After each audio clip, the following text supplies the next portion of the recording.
वबरकातुहू।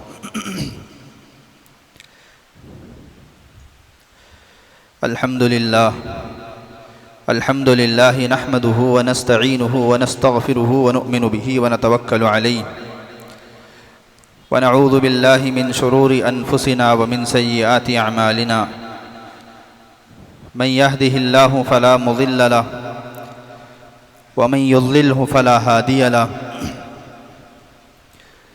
व नशहदु अन ला इलाहा इल्लल्लाहु वहदहु ला शरीक लहु व नशहदु अन्न मुहम्मदन अब्दुहु व रसूलुहु व सल्लल्लाहु तबारक व तआला अलैहि व सल्लम तस्लीमन कसीरन कसीरा अम्मा बाद फ़अऊज़ु बिल्लाहि मिनश शैतानिर रजीम बिस्मिल्लाहिर रहमानिर रहीम इक़रा बिस्मि रब्बिकल्लज़ी खलक़ खलक़ल इंसान मिन अलक़ इक़रा व रब्बुकल अकरम अल्लज़ी अल्लम बिल क़लम अल्लमल इंसान मा लम यअलम सदक़ल्लाहुल अज़ीम। वक़ाल अन्नबी सल्लल्लाहु अलैहि वसल्लम अंतुमुल अअलौन बिउमूरि दुनियाकुम औ कमा क़ाल अलैहिमुस्सलातु वत्तस्लीम। हर किस्म की तमाम तारीफ़ें सज़ावार हों उस खालिक़े कायनात पर जो तमाम जहानों का पालनहार है। दुरूद व सलाम हो ज़ात क़ुदसी व शियम साहिबुल जूद वल करम नबी अकरम सल्लल्लाहु अलैहि वसल्लम पर, आपकी आल और औलाद पर, तमाम सहाबा पर, ताबईन पर, तबे ताबईन पर, मुत्तबईन पर, तमाम औलिया अल्लाह पर, इसी तरीक़े से ये सिलसिला चलता रहे क़ियामत तक के आने वाले तमाम मुसलमानों पर। मेरे मोहतरम अज़ीज़ दोस्तों, बुज़ुर्गों, नौजवान साथियों, दुनिया में जो जंग होती है, जंगें जो होती हैं, वो सिर्फ हथियार की, बमों की, मिसाइल की नहीं होती है। जंगें दूसरी तरह की भी होती हैं, जिसमें सामने वाला दुश्मन हाथ उठाए बगैर, हथियार उठाए बगैर सामने वाले को कमज़ोर करके उसको मिटा देना, ये पूरी प्लानिंग बनाते हैं।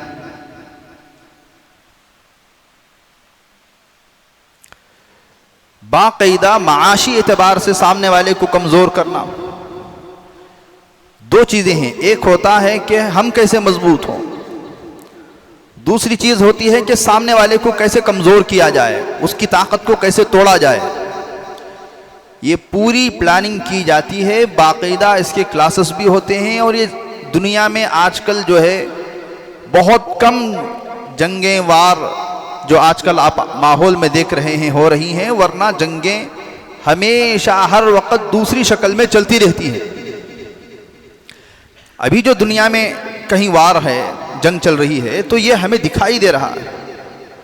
बाज़ जंगें दिखाई ही नहीं देती हैं, मुसलसल चलती रहती हैं।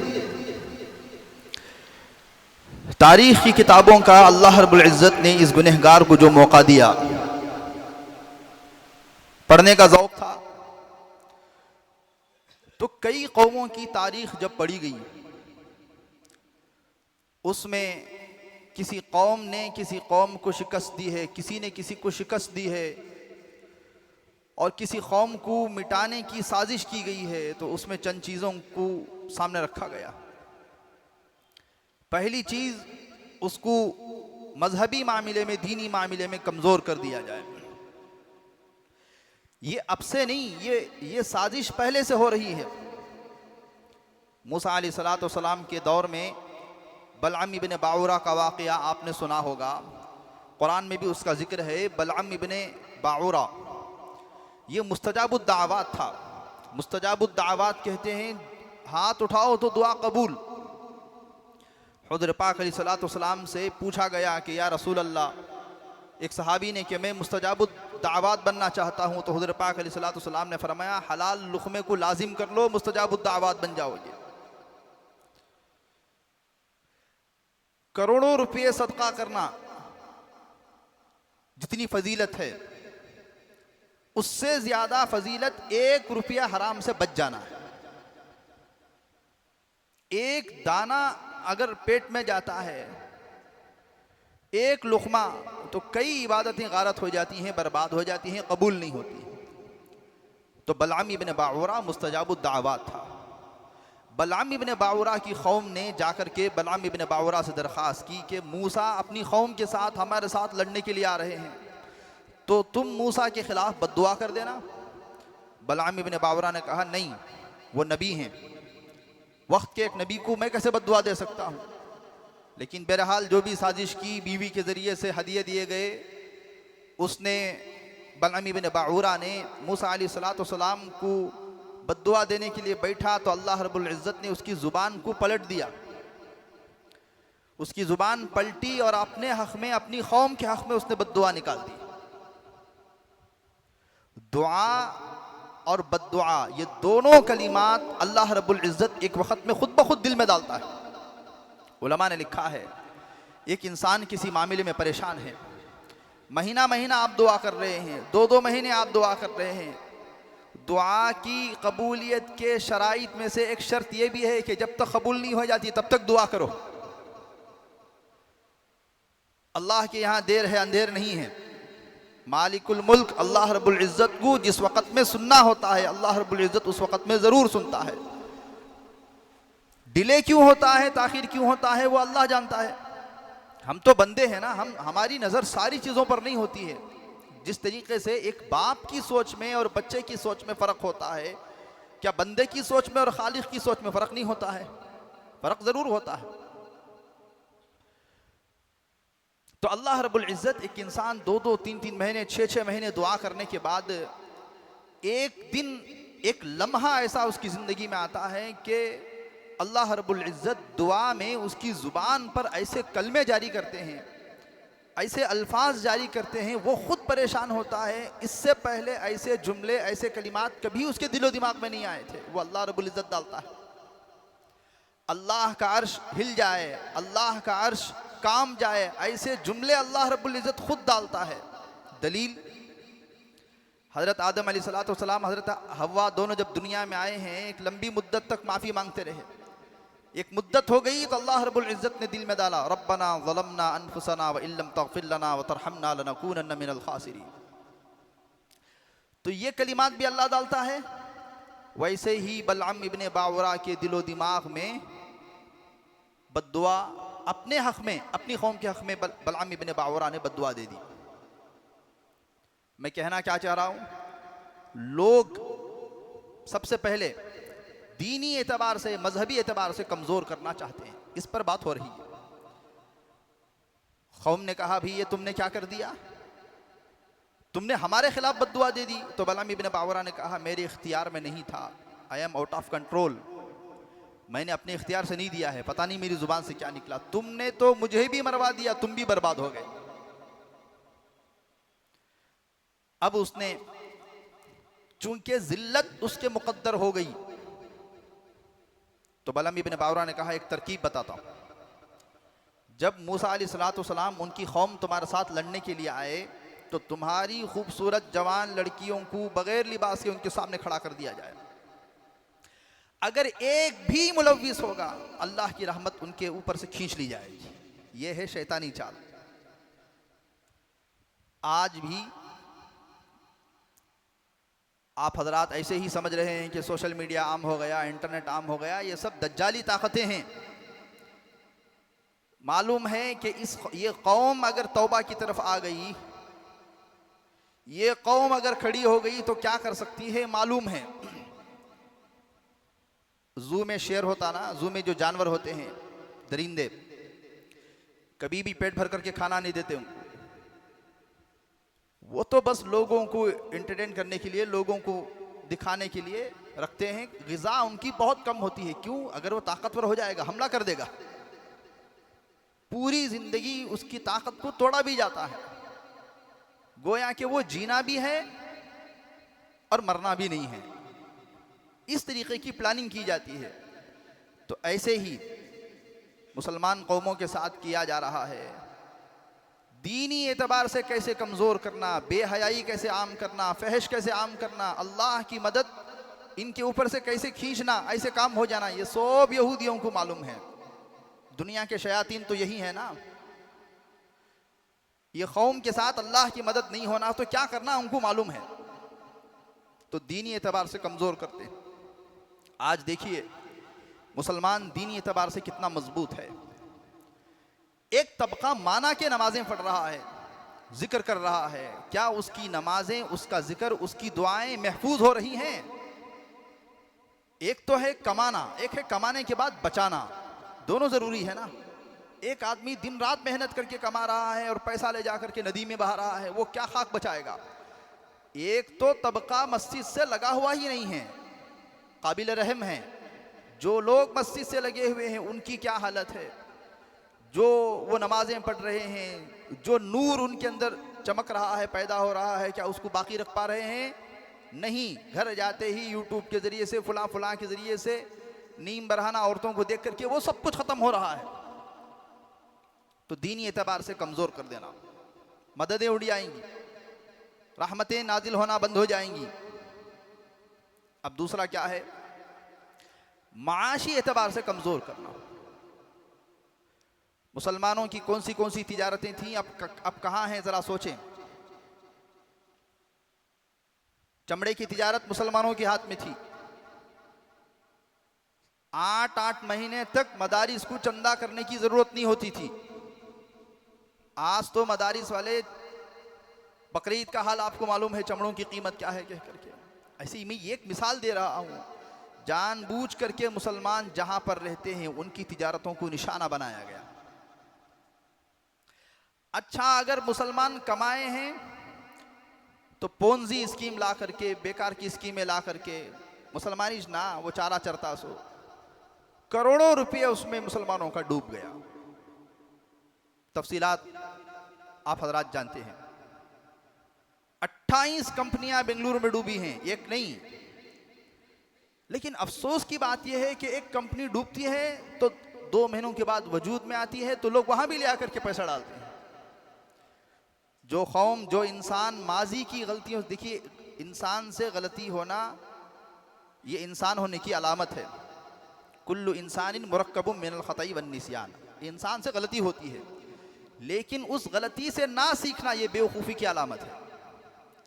अपनी माजी की गलतियों को सामने रख करके जो चलता है, आइंदा उसकी गलतियां कम हो जाती हैं। बचपन में भी क्या हुआ है वो दिलो दिमाग में अगर रहा तो इंसान चौकन्ना रहता है। कल क्या हुआ आज भूल गया, ऐसा इंसान मरते भी नहीं सुधरता, इन्हें धोखाज खाते रहता। तो माशी एतबार से भी मुसलमानों को कमज़ोर किया गया, इनकी जॉब्स को ख़त्म कर दिया गया, तालीमी एतबार से पहले कमज़ोर किया गया। हिंदुस्तान जब आज़ाद हुआ है, गवर्नमेंट के अंदर काम करने वाले मुसलमानों की फ़ीसद 44% थी।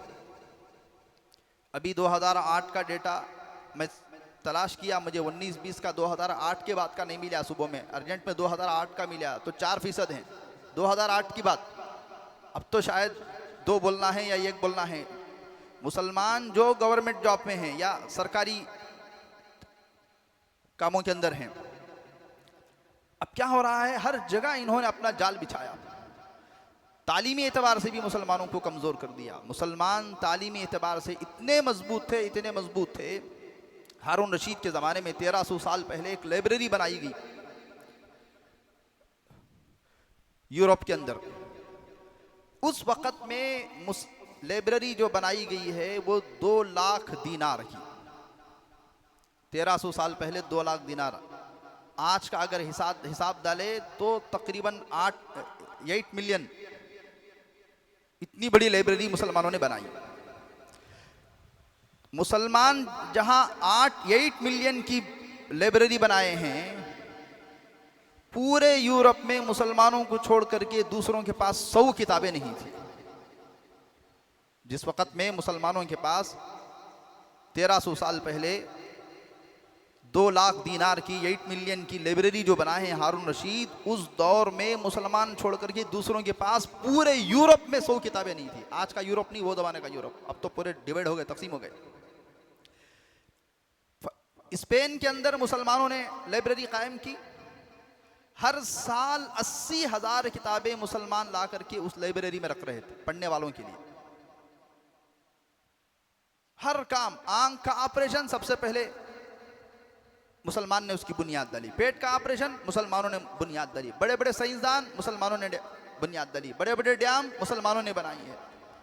ये जो गैर लोग हैं इनको खाने का तरीका नहीं मालूम था, लेकिन बाकायदा तालीम को हमने छोड़ा। देखिए दुनियावी तालीम हासिल करना भी शरीयत हमें इसका भी हुक्म देती है। शुरू के दौर में जितने अंबिया आए हैं वो शरीयत के इल्म के साथ साथ तकवीनी उलूम भी साथ में लेकर के आए हैं। जाहिर बात है इंसानियत ही वजूद में अब आई है, इंसानियत ही दुनिया में नहीं थी तो खेती बाड़ी करना कौन सिखाना तुमको। ये इल्म भी अल्लाह रब्बुल इज़्ज़त ने वही के ज़रिए से, हज़रत आदम अलैहिस्सलाम ज़राअत और खेती का काम करते थे, हज़रत इदरीस अलैहिस्सलाम टेलर थे, खैयात थे, कपड़े बना जुलाहे थे, कपड़े को बनाया और सी करके बंदों को दिखाया है। हज़रत नूह अलैहिस्सलाम ये लकड़ी का काम करने वाले थे, कश्ती सबसे पहले इन्होंने बनाई है। हज़रत हूद अलैहिस्सलाम इन्होंने पत्थरों को तराश करके घरों को तामीर करना ये इंसानों को सिखाया। हज़रत सुलेमान अलैहिस्सलाम ने बादशाहत करना सिखाया। हज़रत दाऊद अलैहिस्सलाम ने लोहे की ज़रें बनाना, लोहे के ताज बनाना, लोहे को मोम बना करके लोहे को पिघला करके उसे इस्तेमाल में लाना, यह हज़रत दाऊद अलैहिस्सलाम ने सिखाया। हज़रत यूसुफ अलैहिस्सलाम बाकायदा फाइनेंस मिनिस्टर थे, गोया के चार्टर्ड अकाउंटेंट, किस वक्त में कौन सा माल कैसा खर्च करना। नबी के साथ साथ फाइनेंस मिनिस्टर भी हैं हज़रत यूसुफ अलैहिस्सलाम।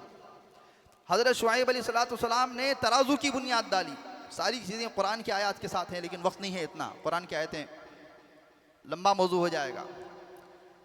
एक एक पाई का भी कैसे हिसाब लगाना है हज़रत शुआइब अलैहिस्सलाम ने वो सिखाया। मेहनत और मजदूरी करना, दूसरों से कोई कॉन्ट्रैक्ट कर दिया तो वो पूरा करना। हज़रत मूसा अलैहिस्सलाम मदियन गए हैं, हज़रत शुएब अलैहिस्सलाम की बेटी से निकाह हुआ, कहा इतनी मुद्दत तक तुम्हें हमारे पास रहना है, मुकम्मल कॉन्ट्रैक्ट पूरा किया है। ये सब सिखाया अम्बिया ने। अम्बिया खाली नमाज पढ़ने को जिक्र करने को नहीं आते थे, हर किस्म के उलूम। हुज़ूर पाक अलैहिस्सलाम, दो सहाबा, एक हज़रत गीलान थे और एक सहाबी थे, इन दोनों को जो है मुल्क शाम भेजा, हज़रत उरवा इब्न मसऊद और हज़रत गीलान, दोनों को मुल्क शाम हुज़ूर पाक अलैहिस्सलाम ने इस वजह से भेजा कि वहाँ पर नई नई जंगी हथियार का ईजाद हो रहा था, वो टेक्निक सीख करके आओ। ये दो सहाबा गए हैं, बड़ी महारत के साथ ये तोप बनाना और दूसरी चीज़ें बनाना, जंगी हथियार, नए नए हथियार बनाना, दुश्मन को दूर से कैसा हमला करना, ये सब सीखने में मशगूल रहे। यहाँ तक कि एक दो जंगें ऐसी गुजरी हैं कि हुज़ूर पाक अलैहिस्सलाम की सरपरस्ती में वो एक दो जंगों में तक ये शरीक नहीं रहे थे। हुज़ूर पाक अलैहिस्सलाम की सरपरस्ती में कोई जंग होती थी तो हर सहाबी की तमन्ना होती थी कि मैं इसमें शरीक हो जाऊँ। हज़रत ज़ैद बिन साबित रज़ी अल्लाहु अन्हु जंग बदर में जो कैद होकर आए ना, बाज़ों को आपने फिदिया लेकर के छोड़ा और बाज़ों को कहा कि तुम 10 बच्चों को पढ़ाओ, तैयार करो, तुम आज़ाद हो जाओगे। तो एक एक कैदी 10-10 बच्चों को पढ़ाया। उसी में हज़रत ज़ैद बिन साबित भी हैं। इतना ज़बरदस्त हज़रत ज़ैद बिन साबित रज़ी अल्लाहु अन्हु ने पढ़ा कि हज़रत उस्मान रज़ी अल्लाहु अन्हु के दौर में जब कुरान को जमा किया गया और जब लिखा गया तो यही हज़रत ज़ैद बिन साबित कातिबे वही थे जो कुरान को इन्होंने पूरा लिख करके उम्मत तक हवाले किया है। 17 दिन में इन्होंने दूसरी ज़ुबानें भी सीख ली। बाहर मुल्कों से खतूत आते थे और उन खतूत को पढ़ना होता था, उसका जवाब लिखना होता था। हुज़ूर पाक अलैहिस्सलाम को अंदेशा था कि ऐसे वक्त में हम अगर यहूदियों से सहारा लेंगे तो वो ट्रांसलेट गलत कर देंगे, तर्जुमा गलत कर देंगे, मतलब गलत बयान कर देंगे, दुश्मन होता है, दुश्मन पर भरोसा नहीं किया जा सकता है। तो हज़रत ज़ैद बिन साबित रज़ी अल्लाहु अन्हु ने 17 दिन के अंदर पूरी महारत हासिल की। हज़रत ज़ुबैर रज़ी अल्लाहु अन्हु का नाम आपने सुना होगा, बड़े ताजिर हैं हज़रत ज़ुबैर रज़ी अल्लाहु अन्हु। इनके पास इनकी 100 दुकानें थी, 100 लोगों को इन्होंने दुकान पर बिठा रखा था और हर एक की जुबान अलग थी। कोई हबशा का था, कोई किधर का था, कोई चीन का था, कोई काम वाले। हर एक के पास जाकर के उसी की जुबान में बात करके उसी की जुबान में हिसाब लेते थे। हज़रत ज़ुबैर रज़ियल्लाहु अन्हु, मुसलमान कभी किसी भी फील्ड में पीछे नहीं रहे हैं। तालीम में, मईशत में आगे आना, इससे जो है कौमें उभरती हैं। नहीं कमा को क्या करना, पढ़ को क्या करना, कमा को क्या करना, पढ़ को क्या करना, अगर ऐसा दिमाग में रहा तो फिर तो गुलामी मुकद्दर है। हज़रत साद बिन अबी वक्कास रज़ियल्लाहु अन्हु फ़तह मक्का के बाद बीमार हो गए। हज़रत साद बिन अबी वक्कास रज़ियल्लाहु अन्हु की सीरत पढ़िए, कदम कदम पर ईमान दिल में मजबूत हो जाएगा, ईमान के अंदर एक रूह ताज़ा हो जाएगी, दिल के अंदर एक रूह को ताज़गी मिल जाएगी। अल्लाह ने ज़िंदगी में अल्लाह ने मौका दिया तो हज़रत साद बिन अबी वक्कास रज़ियल्लाहु अन्हु की पूरी ज़िंदगी इंशाअल्लाह आप हज़रात के सामने बयान की जाएगी। वैसे तो तमाम सहाबा की ज़िंदगी पढ़ने के लायक है, पढ़ना चाहिए, लेकिन उसमें कुछ सहाबा ऐसे हैं जिनकी ज़िंदगी में हर कदम पर सब असबाक हैं, जिनकी ज़िंदगी में हर कदम पर एक नया मोड़ है। उसी में हज़रत साद बिन अबी वक्कास रज़ियल्लाहु अन्हु बीमार हो गए। हुज़ूर पाक अलैहिस्सलातु वस्सलाम इयादत के लिए तशरीफ़ लाए।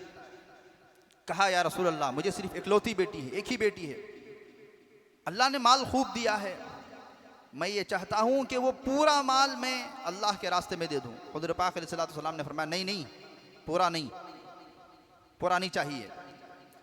बहुत कम सहाबा से हज़रत अबू बकर सिद्दीक़, हज़रत उमर, हज़रत उस्मान, हज़रत अली रज़ियल्लाहु अन्हुम, हज़रत अली रज़ियल्लाहु अन्हु तो फ़ुक़राए सहाबा में से हैं। हज़रत उस्मान को अल्लाह ने माल दिया था। बहुत कम सहाबा ऐसे हैं जिनसे हुज़ूर पाक अलैहिस्सलातु वस्सलाम ने मुकम्मल माल ले लिया था, दिए तो हर एक से नहीं मंगले, देते जाओ भी, लाइए, जज़ाकल्लाह, पूरा दे दिए हो, जज़ाकल्लाह, अल्लाह जज़ाए खैर दे, पूरा नहीं लेते थे। कहा या रसूल अल्लाह आधा, कहा आधा भी नहीं, कहा 1/3, 1/3, बहुत आजीजी से कहा 1/3 या रसूल अल्लाह। तो हुज़ूर पाक अलैहिस्सलातु वस्सलाम ने फरमाया इतना बहुत है, और फरमाया तुम पूरा माल सदका कर दो, इससे बेहतर यह है कि तुम दुनिया में इस हाल में जाओ दुनिया से कि तुम्हारे बाद तुम्हारी औलाद दूसरों के सामने हाथ ना फैलाए। अब ये फ्यूचर प्लानिंग नहीं तो और क्या है। बीवी को घर में इंसान बोलता है, मरने के बाद क्या जी होगा बच्चों का, अल्लाह देखेगा। आज के दौर में चचाओं पर, मामुओं पर भरोसा किया जा सकता है? चाय तक पिलाना मुश्किल है, क्या कफालत करेंगे बच्चों की। तो बहरहाल अजीज दोस्तों बुजुर्गों, बेकार की बातों से हट करके आजकल नौजवानों को प्रैक्टिकली दुनिया में, मेहनत की दुनिया में आना चाहिए, और खूब पढ़ना भी चाहिए, और खूब माश में भी तरक्की करना चाहिए। माशी एतबार से भी इंसान जो है कमज़ोर होगा तो ज़िंदगी भर टेंशन में, परेशान में रहेगा। वो सजदे में भी रहेगा तो परेशान रहेगा, मस्जिद के अंदर रहेगा तो भी परेशान रहेगा। अब उसके लिए क्या करना है, पढ़ कर के नौकरी करो। इस्लाम नौकरी को पसंद नहीं करता है। इस्लाम ने तिजारत को हमेशा जो है तरगीब दी है, तिजारत की। लेकिन माफ़ करना, 2 साल पहले ये बात कही तो 2 नौजवानों ने कंपनी से रिज़ाइन कर करके आकर के बोले हज़रत हमने रिज़ाइन कर दिया, अब तिजारत करना है। ये बेवकूफ़ी नहीं है और क्या है। पहले बिजनेस खड़ा कर को बाद में रिज़ाइन करना सो, पहले आगे मजबूत कर को बाद में ना रिज़ाइन करना सो। पहले रिज़ाइन कर डाल को बाद में 2-2 साल तक परेशान फिरते रहे तो है सो जॉब छोड़ डाल को नहीं, पहले मजबूत कीजिए। ठीक है, माना कि नौकरी को इस्लाम ने पसंद नहीं किया है, भाई सोच वो भी छोड़ डाल को क्या करेंगे। तिजारत, हदीस में फरमाया तालीम और माश इन दोनों पर बात हो रही है। अल्लाह ने आसमानों पर रिज़्क़ के 20 दरवाजे रखे हैं, 19 तिजारत में है। 19 दरवाज़ों से जो बरकत नाजिल होती है वो ताजिरों के हक़ में जाती है। एक दरवाज़ा है सनत हरफत, कारीगरी और दूसरी चीज़ें, ज़राअत, खेती बाड़ी, इसमें यह बरकत है। और एक हदीस में आया 10 दरवाजे हैं रिज़्क़ के, इसमें 9 दरवाजे में जो बरकत नाजिल होती है वो ताजिरों के लिए, उसको तिजारत में है वो, और एक बकिया पूरों के लिए, कारीगरी, सनत हरफत, ये सारी चीज़ों के लिए। जॉब करने वाला, नौकरी करने वाला जिंदगी भर परेशान ही रहता है, मुलाजमत करने वाला। तो बहरहाल तालीम को हम अपने बच्चों को तालीम दें, दीनी तालीम भी दें, दुनियावी तालीम भी दें। मुसलमानों ने दोनों उलूम की हिफाजत की है। ज़रूरत पड़ी तो दीनी उलूम की आज तक हिफाजत करते आ रहे हैं, दुनियावी तालीम की भी मुसलमानों ने हिफाजत की है। बुखारा, समरकंद, बुखारी शरीफ का नाम आपने सुना होगा। असहुल कुतुबी बादा किताबिल्लाह, कुरान मजीद के बाद सबसे ज़्यादा अगर कोई सही किताब तो वो बुखारी शरीफ है। बुखारा, समरकंद, जहाँ पर एक वक्त में हदीस की किताबें लिखी गई, बड़ी बड़ी हदीस की किताबें लिखी गई, कम्युनिस्ट की हुकूमत आ गई। हुकूमत आने के बाद अजान पर पाबंदी, मस्जिदों पर ताले लग गए। पूरे खित्ते में एक कुरान को उन्होंने रखने नहीं दिया किसी घर के अंदर। लेकिन 100 साल तक ये हुकूमत की। 100 साल के बाद इनकी हुकूमत ख़त्म हुई। कौन सी हुकूमत को बका है? बका सिर्फ अल्लाह की ज़ात को है, बकिया किसी हुकूमत को बका नहीं है। कश्फुल बारी के अंदर मौलाना सलीमुल्लाह खान साहब रहमतुल्लाह ने लिखा है, जैसे इंसान के 3 दौर होते हैं, बचपन, जवानी, बुढ़ापा। दुनिया की हर चीज़ के भी 3 ही दौर होते हैं। खुद दुनिया के भी 3 दौर हैं। दुनिया बुढ़ापे के दौर से गुजर रही है, ये मैं बयानात में बोल चुका हूँ। ऐसे ही दरख्त बचपन में छोटी छोटी उसकी कोंपने निकली होती है, जवान होता है, फलदार होता है, फिर बूढ़ा होकर के ख़त्म हो जाता है। हजरत लिखते हैं हुकूमतें, तंजीमें, ये भी ऐसे ही हैं। एक वक्त में बचपने में रहती हैं, फिर जवान होती हैं, खूब काम करती हैं, फिर एक वक्त में बुढ़ापा आता है, फितने होती हैं, फिर ख़त्म हो जाती हैं, फिर एक नई चीज़ शुरू होती है। ऐसे ही है। तो उस वक़्त में बुखारा, समरकंद के अंदर 100 साल तक कम्युनिस्टों ने हुकूमत की। एक कुरान पूरे खित्ते में किसी के घर में नहीं था, मस्जिदें ताला हैं। जब दूसरी हुकूमत आई, सैकड़ों बच्चे हुफ़ाज़ हैं। मुफ्ती सईद साहब पालनपुरी रहमतुल्लाह अलैह कहते हैं, जब मैं गया बुखारा, समरकंद, तो वहाँ के लोगों से पूछा कि 100 साल तक इनकी हुकूमत होने के बावजूद मस्जिद में ताले लग गए, सब कुछ लग गए, बच्चे फिर भी हाफिज़। कहने लगे, हज़रत हमने ऐसी तरतीब बनाई थी, रोज़ाना हम अपने बच्चों को जंगल भेजते थे लकड़ियाँ काटने के लिए। उस्ताद भी लकड़ी काटने के लिए जंगल दूर दूर चले जाता, बच्चे भी चले आते। पहाड़ों पर, गारों पर बैठ करके, जहाँ पर किसी की आवाज़ ना आए, एक उस्ताद 2 बच्चे 3 बच्चे, एक उस्ताद 2 बच्चे 3 बच्चे। उस्ताद के पास भी कुरान नहीं, तालिब इल्म के पास भी कुरान नहीं, उन्हें भी बोल को याद दिला रहा है, सामने वाले सुन करके याद कर रहे हैं। इसी तरीके से उन्होंने कुरान को महफूज किया। बाज़ लोग कब्रिस्तान चले जाते, फ़र्ज़ी ख़बरें खोद करके रखे थे, फ़र्ज़ी ख़बरों के अंदर बैठते थे, वहाँ पर तालिब इल्म सुनाता था, उस्ताद सुनते थे। इल्म ऐसे हासिल किया जाता है। ऐसे थोड़ी है दुनिया में बेकार की बातों से जो है लोग आसमानों पर चले जाएंगे, हरगिज़ नहीं। मबसूत फ़िक़्ह हनफ़ी की ज़बरदस्त किताब है, अल मबसूत लिस सरख्सी, इमाम सरख्सी की, तकरीबन 40 जिल्दों में है। एक जिल्द 600 सफ़ों की, बहुत मजबूत किताब, करीब इतनी मोटी, 40 जिल्दों में है ये किताब। आपको मालूम है ये 40 जिल्दें कैसी लिखी गई? इमाम सरख्सी को कुएं के अंदर कैद कर दिया गया, सूखे कुएं के अंदर, ऊपर से बंद कर दिया गया। शागिर्द आते थे, कुएं के ऊपर बैठते थे, हजरत नीचे से किताब लिखाते थे। 40 जिल्दों में 20 पर 9 जिल्दें कुएं के अंदर बैठ करके लिखाई हैं हजरत ने। तलबा कोई इनके पास कोई किताब नहीं है। जो मेहनत की, जो सीने में उलूम थे, और फ़िक़्ह हनफ़ी की सबसे मजबूत किताब है, ऐसी मामूली किताब नहीं है। एक और इमाम गुजरे हैं, इनको कागज़ कलम से मना कर दिया गया, तो इन्होंने जेल के अंदर जो खाना पकता था वो नहीं, इनको बोलने से मना कर दिया गया। जब फिर भी ये बोलते थे तो इनकी ज़ुबान को दाग दिया गया, बोलना शीनो, इल्म पढ़ाना शीनो को। उसके बाद क्या करते थे, जेल के अंदर से कोयला निकाल करके दीवार पर लिख लिख करके तलबा को पढ़ाए हैं। उस तरीके से करीब 14 जिल्दें वो किताब दीवार पर लिख करके कोयले में उस्ताद ने समझाई है। ये उलूम को ऐसे हिफाजत, इल्म की ऐसे हिफाजत की जाती है, पढ़ा ऐसे जाता है। अपने बच्चों को दीनी उलूम में भी, दुनियावी तालीम में भी कोई भी काम करें बेहतर तरीके से करें। फरमाया गया हुज़ूर पाक अलैहिस्सलाम ने कि जो भी काम करना है अच्छाई से करो। इन्नल्लाह कतब अलैकुमुल इहसाना अला कुल्ली शै, अल्लाह रब्बुल इज़्ज़त ने तुम्हें हर काम में बेहतरी को लाजिम कर दिया है। मतलब क्या, क्या करे तो भी ढंग से करना, नहीं तो क्या करे तो भी ढंग से करना ये छोड़ देते हैं हमारे नौजवान। बकिया आधा जुमला, नहीं तो नहीं करना, ढंग से नहीं हुआ तो वो नहीं करते। क्या करे तो ढंग से करना, बा नहीं तो नहीं करना, ये पहला नहीं आता। जिंदगी में कभी भी ढंग से कोई काम करना नहीं सीखेंगे, वो दूसरा जुमला याद रहेगा, नहीं तो नहीं करना, नहीं तो।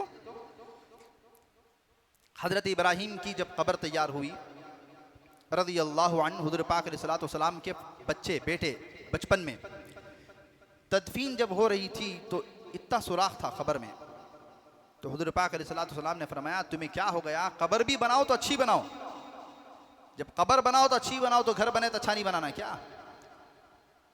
अब घर बनाए तो अच्छा बनाना है तो फिर करोड़ों का उसमें नल्लाबी कांके की, फिर वो कांका की इटालियन का, ये मकसद नहीं है। हर काम नज़्म व नस्क के साथ, हर काम डिसिप्लिन के साथ। हम मदरसे में पढ़ते थे, हजरत पढ़ाते थे, सफ़ा पलटने की बारी आती थी दारुल उलूम देवबंद में, 1400 बच्चे क्लास में, ये मस्जिद से भी बड़ा मजमा रहता था। सफ़ा पलटने की बारी आती तो तलबा को ऐसी ट्रेनिंग दी गई थी, सफ़ा पलटते तो किसी का भी आवाज़ नहीं आता था कि सफ़ा पलट रही हो। सफ़ा पलटे तो आवाज़ आती है ना, नज़्म नस्क डिसिप्लिन, क्या करे तो भी सही तरीके से करना। हुज़ूर पाक अलैहिस्सलाम ने फरमाया जानवर को अगर ज़ुबाह कर रहे हैं तो अच्छे तरीके से ज़ुबाह करो, चाकू को पहले से, छुरी को पहले से तेज़ कर लिया करो।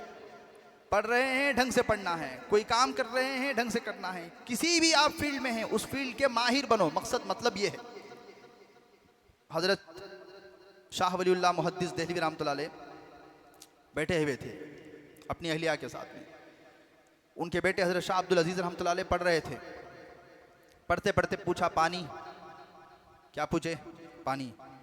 हज़रत शाह साहब ने कहा कि हमारे घर से इल्म का चिराग बुझ गया। पढ़ने के दरमियान पानी, पानी कैसे याद आया? उनकी माँ ने कहा इतना जल्दी फैसला न करो। गए सरसों का तेल, राया का तेल कड़वा गिलास में डाल को लाको दिए, अब ये पढ़ रहे हैं, गिलास में गए पूरा पी गए, पेशानी पर बल भी नहीं आए, ऐसा कड़वा भी नहीं आया, गिलास रख दिए, किताब पर से निगाह नहीं हटी है। हज़रत शाह साहब ने फरमाया अल्लाह का शुक्र है कि इल्म हमारे ख़ानदान में भी बाकी है। किसी भी फील्ड में महारत हासिल करें, अपने बच्चे को माहिर बनाएं, तब जा कर के वो जिंदगी में कुछ करेगा। हर काम कच्चा, ना ढंग से पहनना आता, ना ढंग से ओढ़ना आता, ना बात करने की तमीज़ है, ना बैठने की तमीज़ है, ना खाने की तमीज़ है, ना इस्तिंजा खाने को जाने की तमीज़ है, कुछ भी नहीं है। मुसलमान जो है एक मस्जिद के इस्तिंजा खाने तक बराबर नहीं रख पाए, मस्जिद के अंदर उनके सफाइयाँ पूरे नहीं हैं, और बातें कर रहे हैं तख्त पर बैठने की।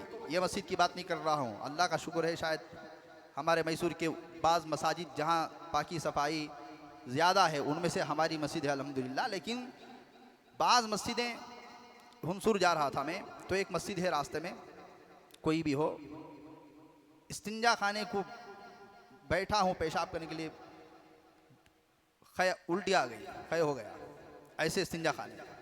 अब इनो तख्त पर बैठ रही सो, इनो बड़ी बड़ी बातें कर रही सो, इनको इस्तिंजा खाना साफ रखना नहीं आया है। एक छोटी मस्जिद का निज़ाम बराबर नहीं चला सके मस्जिद के कमेटी के हजरात। क्या दुनिया में जाकर के बड़े बड़े काम करेंगे, क्या दुनिया में जाकर के बड़े गुल खिलाएंगे। एक मदरसा इनसे संभाले नहीं जा रहा है, एक मस्जिद इनसे संभाली नहीं जा रही है, एक तंजीम इनसे संभाली नहीं जा रही है, बात कर रहे हैं पूरी दुनिया में हुकूमत करने की। ऐसे नहीं चलता है। तो बहरहाल अल्लाह ताला हम तमाम को अमल की तौफीक अता फरमाएं। अपने बच्चों को, अभी छुट्टियां चल रही हैं, इनको जो है मसाजिद के अंदर जहाँ पर समर कैंप लगे हुए हैं, बच्चों को जमाएं, कुरान की तालीम दें, उनको लिखना सिखाएं, उनको पढ़ना सिखाएं। अगर कोई वो दुनियावी सब्जेक्ट में कमज़ोर था तो उसे उस सब्जेक्ट में जो है एक्स्ट्रा तालीम दें, उसे एक्स्ट्रा माहिर बनाएं। छुट्टियां आ गए तो 2 महीने खेल को पूरा जो है ज़िंदगी ख़राब करना, ये मतलब नहीं होता है।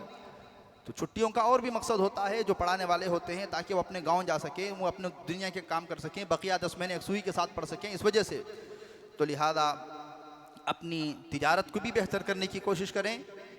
एक हदीस अचानक याद आ गई, 1-2 मिनट आपके लग जाएंगे। एक सहाबी काम कर रहे थे, तवज्जो से सुनिए मेरी बात को, बहुत मेहनती, छक छक छक काम कर रहे हैं। तो सहाबा देख कर के हुज़ूर पाक अलैहिस्सलाम को बोले, या रसूल अल्लाह कितने मेहनती हैं, अगर इनकी ये एनर्जी, अगर ये इनकी ताकत जिहाद में लग जाती तो हुज़ूर पाक अलैहिस्सलाम ने फरमाया, नहीं सुनो, वो जो कमा रहे हैं दुकान में, कस्टमर आ रहा है, दे रहे हैं जल्दी से। बाज़ लोग रहते हैं सोमारी, लेकिन बाज़ लोगों को मैंने देखा है 10 कस्टमर है तो भी एक लहाजा भी खामोश बैठती नहीं, वंटी उठा फ़ौरन करते हैं।